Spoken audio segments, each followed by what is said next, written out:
My dear viewers, what would you do if you found yourself in a place you knew you should never be? Rita's heart pounded as she ran, her breath heavy, her legs weak. She didn't stop. She couldn't stop. The dark street was almost empty, except for a few people standing by the roadside, minding their business. Rita didn't care about them. She just wanted to get back to school, back to safety. Tears rolled down her cheeks as she remembered what had just happened in the hotel room. She was almost used for rituals. But how did it come to this? How did a girl like Rita, an obedient, well-trained girl from a strict home, ended up running for her life in the middle of the night? Rita was a 15-year-old girl from a disciplined home. Her parents didn't joke with rules. If they said sleep by 8 p.m., she must sleep. If they said don't talk to boys, she must obey. She feared them so much that she never disobeyed their orders. At home, Rita was the perfect daughter. But everything changed when she entered boarding school. At first, Rita stayed away from trouble. She woke up early, did her schoolwork, and followed the rules. But the boarding house was like another world entirely. There were no parents watching. No one to shout, "Go inside," or "Stop that." She saw some girls living a different kind of life. They dressed beautifully, applied makeups, and walked around like queens. Everyone called them the big girls. Rita admired them. She wanted to be like them. These girls don't stress themselves, she thought. They have fine clothes, nice shoes, and plenty of money. But me? I'm always struggling. One day she made a decision. I don't want to be boring anymore. I want to enjoy my life too. That was the day everything changed. Rita started spending time with the big girls. She followed them everywhere. At first, they laughed at her. "See this small girl, oh," one of them, Vanessa, said. "You won't follow us. You will never shine." The other girls laughed. But Rita was determined. "Please teach me," she said. "I want to be like you." Vanessa and the other big girls exchanged glances. Then they smiled. "Okay," Vanessa said. "We go train you." And just like that, Rita became one of them. She started sneaking out of school at night. She followed them to clubs, dressed like them, and even learned ant dance in front of men. It was exciting. It was fun. Rita had entered a new world, a world where rules did not matter, a world where girls like Vanessa controlled things. At first, she was scared. Sneaking out of school at night felt dangerous, but the more she did it, the easier it became. "We run this place," Vanessa would say. "Nobody fits catch us." Rita believed her.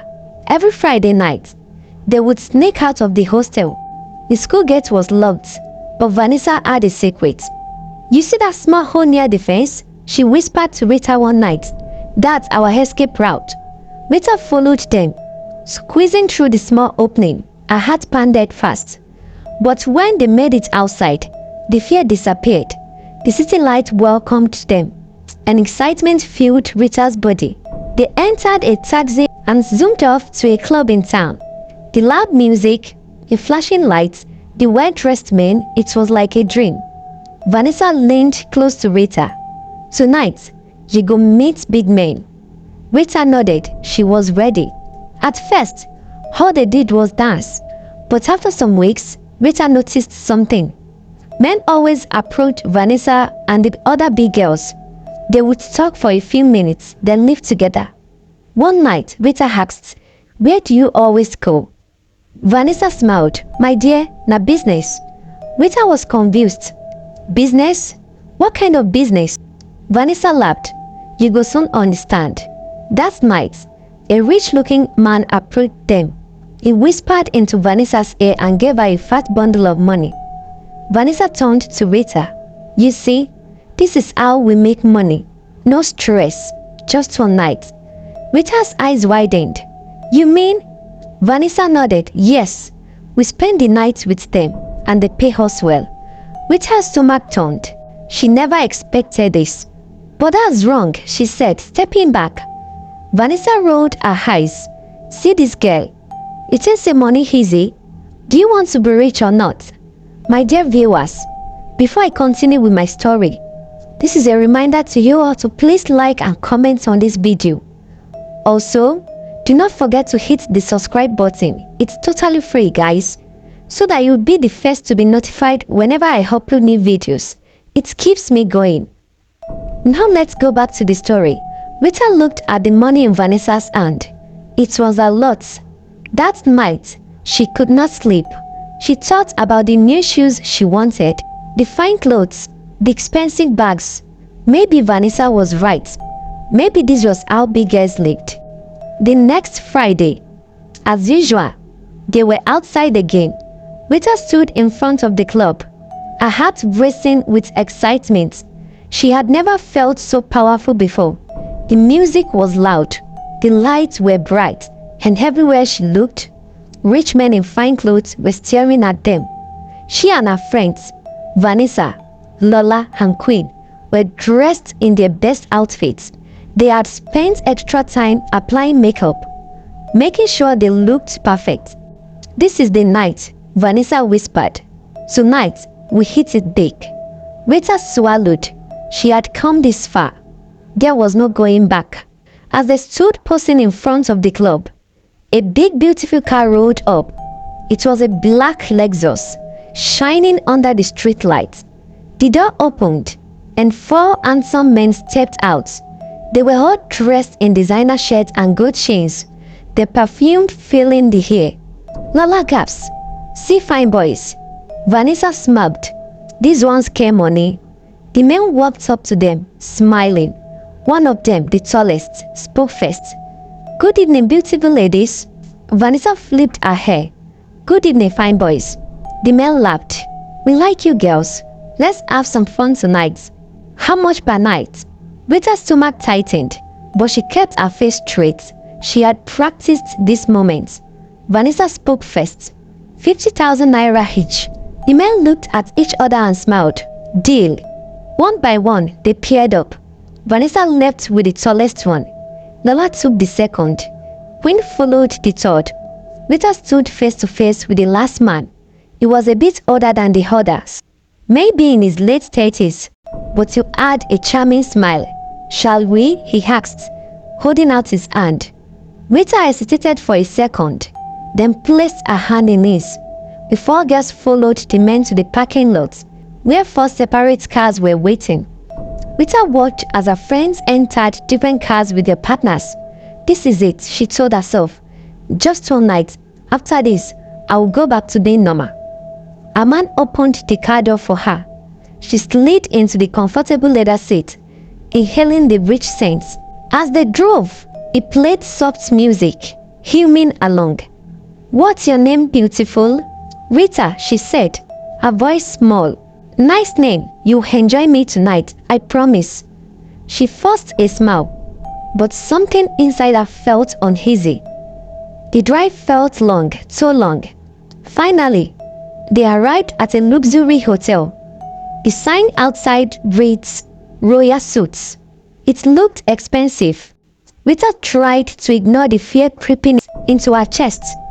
They entered the lobby, and he took her hand, leading her to the elevator. The doors closed behind them. Rita's heart pounded. The hotel room was large and beautiful, with golden lights and a soft king-sized bed. "Make yourself comfortable," the man said, walking into the bathroom. Rita sat on the bed, looking around. Everything looked normal. Then she saw it, a red handkerchief on the table. Her heart skipped. Something felt wrong. She walked quietly to the bathroom and peeped inside. Her eyes widened in horror. The man was chanting incantations over the red handkerchief. Fear gripped her. She stepped back, her breath heavy.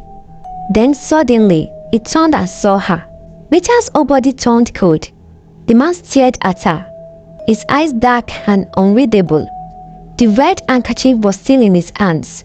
For a few moments, everything was silent. Then his lips curled into a slow smile. "Why are you standing there?" he asked, his voice calm, so calm. Rita couldn't speak. She felt like her throat had closed up. The man stepped forward. Rita stepped back. "You saw something, didn't you?" he said, still smiling. Rita forced a smile, shaking her head quickly. No, I didn't see anything." But her body was shaking. The man chuckled. "Come on, sit down, let's talk." Rita's mind screamed. Before she could move, the man lunged at her. His arms grabbed her arms tightly, dragging her towards the bed. Rita screamed and struggled. "Let me go, please." He covered her mouth with his hand. "Shh, don't fight it. Just relax." Rita bit his hand as hard as she could. "Ha!" he shouted, pulling back in pain. She didn't wait. She ran. She ran straight to the door, trying to pull it open. But the door was locked. Her heart pounded. The man was behind her now. "You can't escape." Rita's eyes darted around the room. Then she saw something. A small glass cup on the table. Without thinking, she grabbed it and smashed it on the floor. The sharp pieces scattered. The man took a step forward. Rita grabbed the best shard and pointed it at him. "Stay back," she screamed. The man paused, watching her closely. "You think you can fight me?" He took another step. Rita didn't wait. She swung the glass at him, cutting his arm. "Ha!" he shouted in pain. That was her chance. She grabbed the key from the table, unlocked the door and ran for her life. Rita dashed down the hotel hallway. Her heart pounded like a drum. She could hear the man cursing her behind, but she didn't look back. She reached the elevator and pressed the button frantically. Come on. The doors opened. She jumped in and pressed the ground floor button. As the doors closed, she saw the man running towards her. But it was too late. The elevator doors shut. Rita let out a shaky breath. I am safe for now. But then she remembered something. Her friends, Vanessa, Lola, and Quinn, were still in the hotel, each in a different room with those other men. Rita's stomach twisted in fear. What if they were in danger too? Her mind raced. Should she go back and warn them? Or should she keep running? I can't leave them, she whispered. As soon as the elevator doors opened on the ground floor, she ran out. She had no plan. She just knew she had to do something. Rita ran straight to the hotel reception. The lady at the desk barely looked up. Good evening, ma. Rita was breathless. Please, my friends are in danger. They are in the hotel rooms with some men. I think they want to use them for rituals. The receptionist frowned. Excuse me? Please, call security. We have to save them. The lady shook her head. Madam, calm down. Which room number? I don't know. Just check for 3 men who came in with 3 girls. Before the receptionist could respond, a deep voice spoke from behind. She is lying. Rita turned sharply. It was the man from her room. Her heart almost stopped. He was holding his bleeding arm. He was smiling. She stole from me, he told the receptionist. That's why she ran. Rita's mouth fell open. What? That's a lie. The receptionist looked at both of them, confused. Sir, do you know this girl? Yes, the man said smoothly. She's one of my workers, but she tried to run away with my money. Rita gasped. What was this man saying? The receptionist's face hardened. Oh, so she's one of those girls? Wait, what? Before Rita could say another word, she felt a firm grip on her arm. 2 security men had grabbed her. No, this is not happening. Please, let me go. He is lying, she screamed. The security men didn't listen. They dragged her outside. She kicked, struggled, and fought, but they were too strong. The hotel door slammed shut behind her. She stood outside, shaking with anger and fear. Her friends were still inside, and she could do nothing to help them. Tears rolled down her cheeks as she turned and ran back to school. By the time Rita reached the school gate, she was exhausted. Her hair was messy. Her dress was dirty. She looked like a mad girl. The security man at the gate gasped, "Rita, where are you coming from?" Rita broke down in tears. "Please, I have to see the principal." She told him everything. How they sneaked out, how the rich men picked them up, how she escaped from the ritualist. The security man's face darkened. He folded his arms as he listened in shock. "We need to report this now." By morning, the news had spread across the school. 3 dead bodies had been found in the hotel rooms.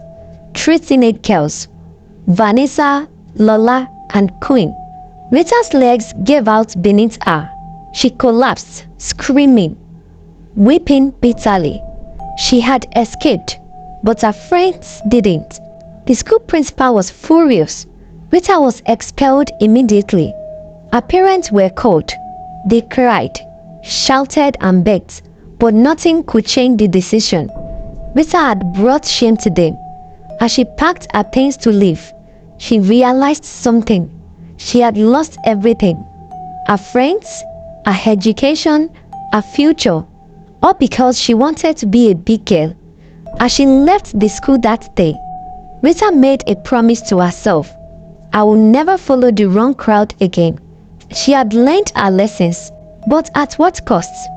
What are the moral lessons learned from this story? Number 1, bad company will destroy good character. Number 2, not everything that looks fun is good for you. Obedience to parents saves life. Number 3, greed can lead to destruction. Be careful where you go and who you trust. Thank you for watching.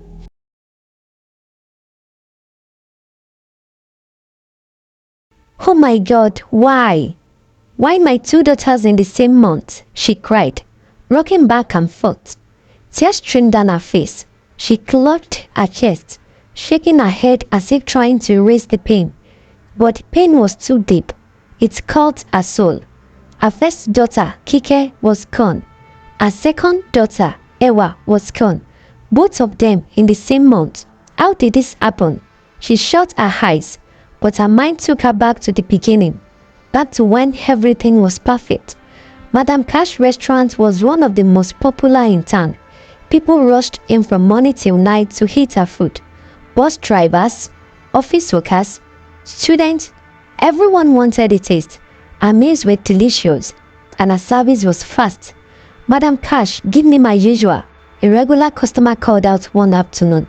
She smiled and served him quickly. Money was flowing, and business was good. She had 4 daughters. Kike, the eldest, was a beautiful young lady with glowing skin and a well-shaped body. Ewa, the second, wasn't as stunning as her sister, but she was sharp and charming. The other 2 were still young. At that time, Madam Cash had no worries. She was making enough money to take care of her family. But life had its way of changing things. Years ago, Madam Cash was one of the most respected women in the community. Her restaurant was not just a place to eat. It was a meeting point for people from different walks of life. From morning till night, customers trooped in, fighting to get a seat. She would stand behind the counter, dishing out hot plates of jollof rice, pepper soup, pounded yams. The aroma alone could make someone forget their worries. "Madam Cash, abeg give me extra meat," one man said, licking his lips. She laughed, shaking her head. "Oga, na money dey buy extra meat too." The man laughed along with her, dipped his hand into his pocket and brought out money. Business was moving and she was happy. Madam Cash had 4 daughters. Kike, the eldest, was admired by many.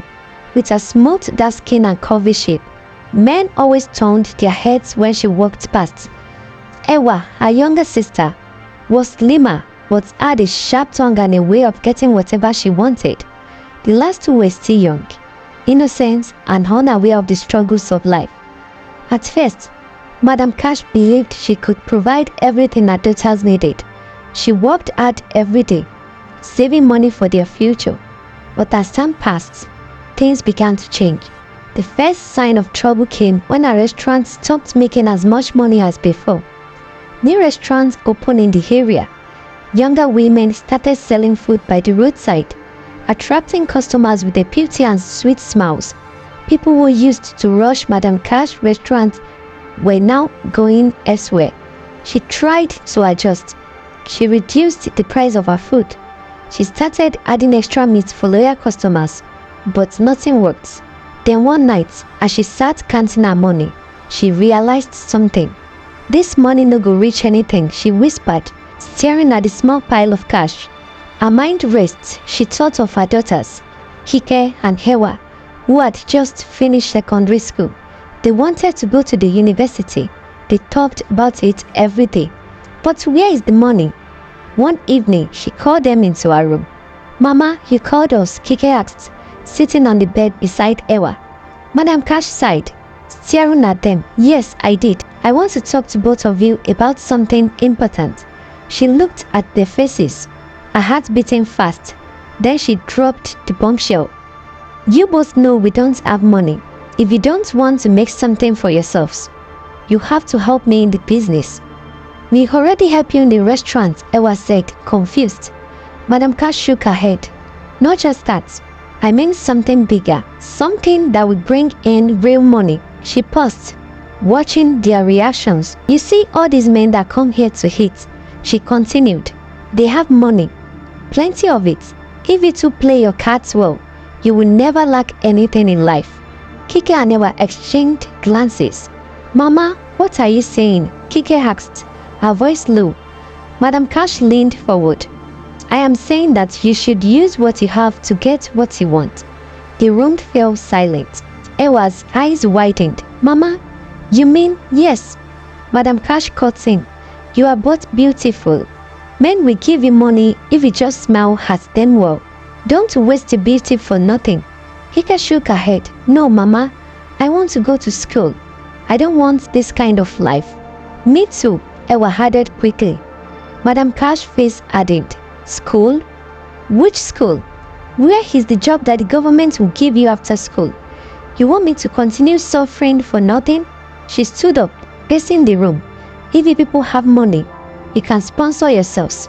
But as long as you are under my roof, you must listen to me."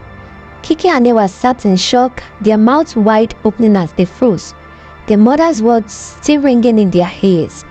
"Use what you have to get what you want."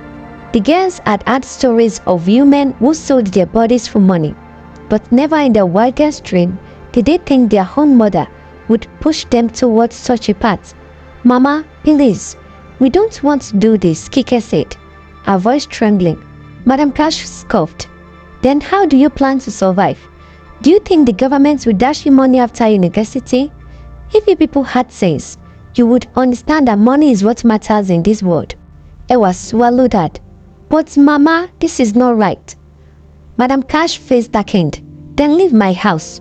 The words hit them like a slap. She sighed, then softened her tone.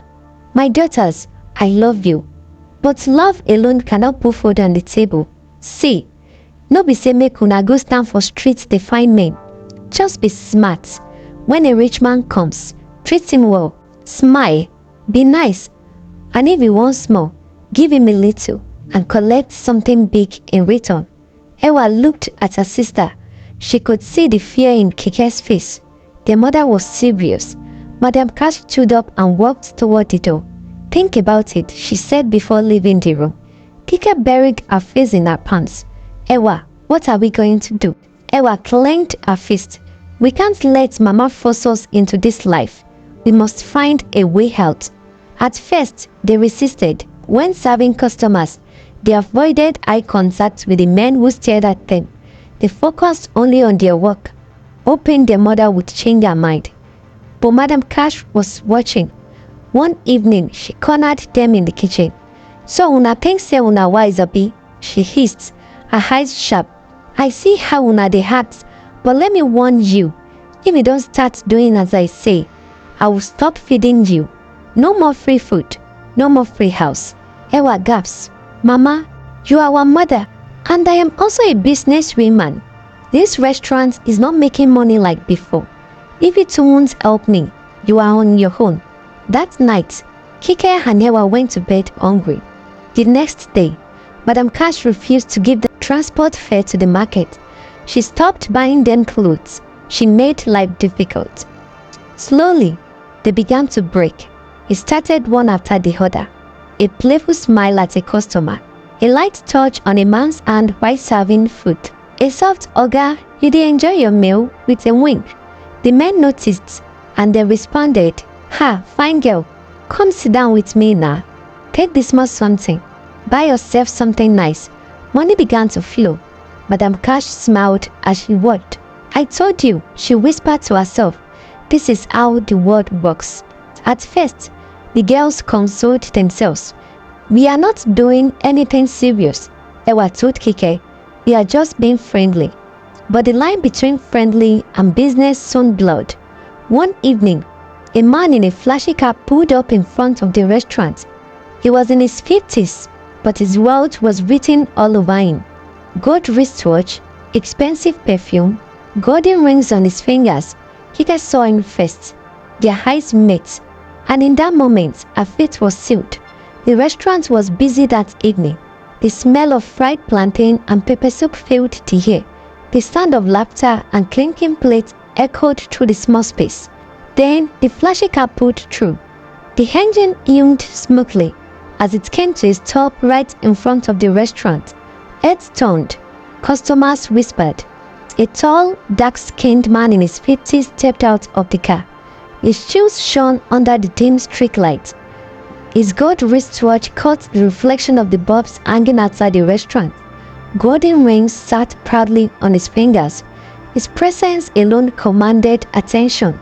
Kike was carrying a tray of food when she saw him. Their eyes met.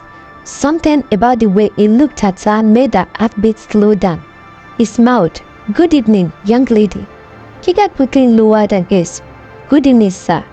Madam Cash, who had been watching from behind the counter, rushed forward with a proud smile. "Oga, welcome to my small restaurant." The man chuckled. "Small? Madam, your restaurant is one of the best in town." Madam Cash laughed, throwing her hands in the air. "Ha, God bless you, sir. Come inside, make we serve you well." As the man walked in, he turned his head slightly and looked at Kike again. She felt her stomach tighten. She didn't know why. The man sat in the VIP section of the restaurant.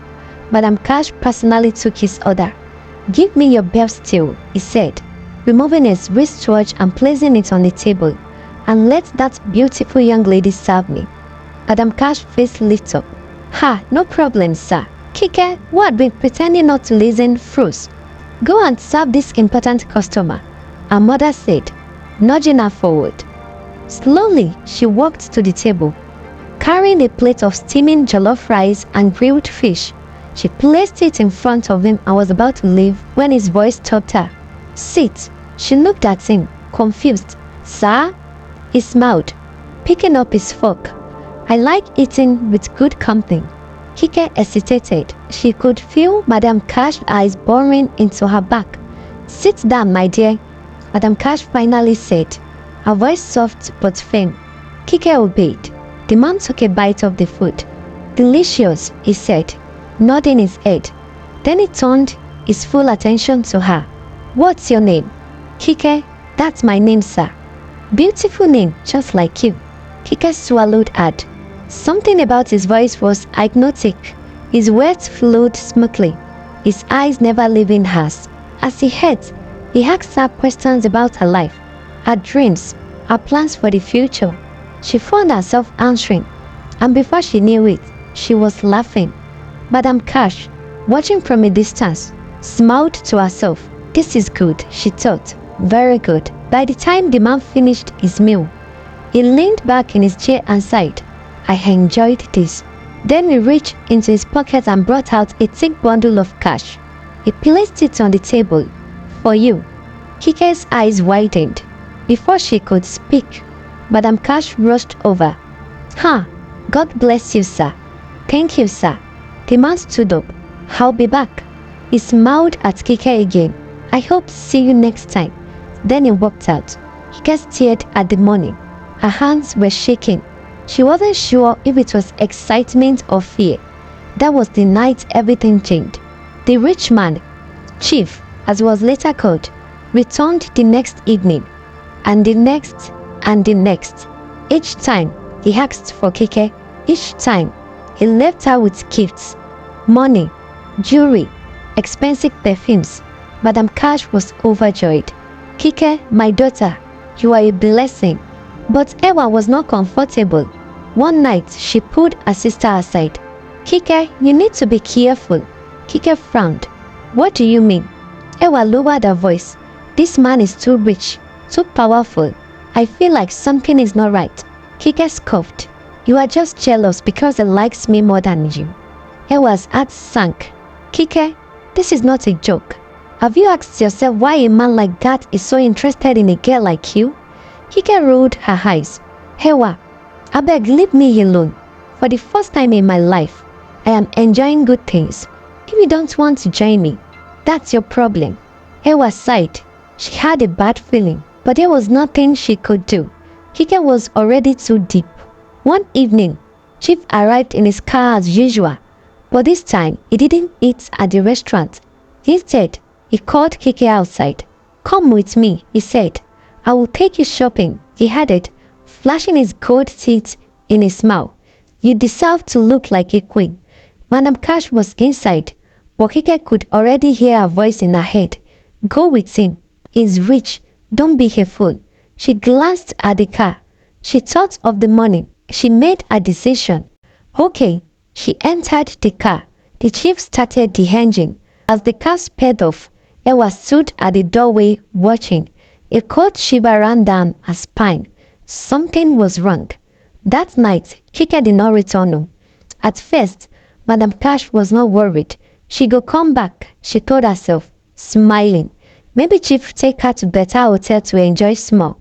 But by morning, her smile faded. Kike's phone was switched off.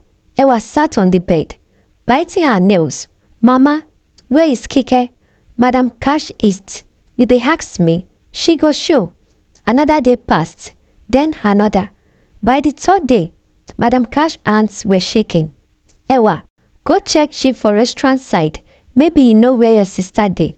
Ewa ran to the restaurant. Chief's flashy car was not there. She asked the workers. Nobody had seen him. Her heart pounded as she rushed to. Mama, Chief don't disappear. Oh. Madam Cash's face turned pale. That was when the fear finally gripped her. Madam Cash ran to Chief's house. She had never been there before, but she asked around. When she finally arrived, her legs went weak. The house was empty. The gate was locked. No sign of Chief. No sign of Kike. She banged on the gates. Chief, Chief, open this gate. Where my daughter? Nobody answered.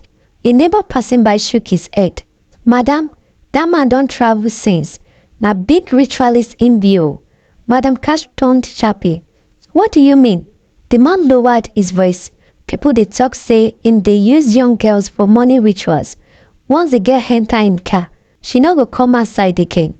Madam Cash felt the ground shift under her feet. No be my Kike. But deep inside, she knew the truth. Kike was gone, and she was never coming back. Madam Cash returned home, looking like a mad woman. Ewa saw her and jumped up. Mama, where is Kike? Madam Cash did not answer. She just collapsed on the chair, breathing heavily. Ewa ran out to neighbors. She cried. She begged. She screamed. But no one had answered. Days turned into weeks. Then something has happened. Ewa missed her period. She took a test. Pregnant? Her hands trembled as she held the result. No, this cannot be happening. She knew the father, one of the rich customers at the restaurant, a man she had only been with once. Tears ran down her face. She was only 19. She was not ready. Her mother was already mad with grief over Kike. I must remove this thing, she whispered. She found a woman in a small shop who agreed to do the abortion for a small fee. She did not tell anyone. She went alone. She lay down on the cold metal table.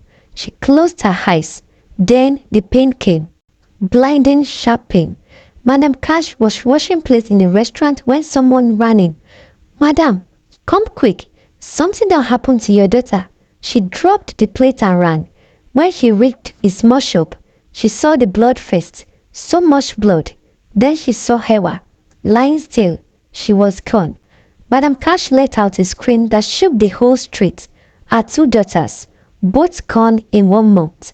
She held Hewa's lifeless body, shaking her. Wake up, I beg, wake up. But it was too late. Her greed had destroyed everything. After Hewa's burial, Madam Cash locked up the restaurant. She sat in her house, staring at the walls. Neighbors whispered. Some pitied her. She don't suffer so much. Some mocked her. Now wetin she deserve? She used her daughters take the fine money. Days passed. Then, one morning, Madam Cash stood up and looked at her two remaining daughters. They were still young, still innocent. She held their hands and whispered, I go change, I swear, I go change. She sold the restaurant. She took the money and sent her daughters to school. She became a different woman. But every night, when she closed her eyes, she saw Keke, she saw Hewa, and she knew no matter how much she changed, she could never bring them back. What are the moral lessons learned in this story? Number 1. Greed destroys. Madam Cash wanted fast money, but in the end, she lost what mattered most. Her daughters paid the price. And could she ever undo it?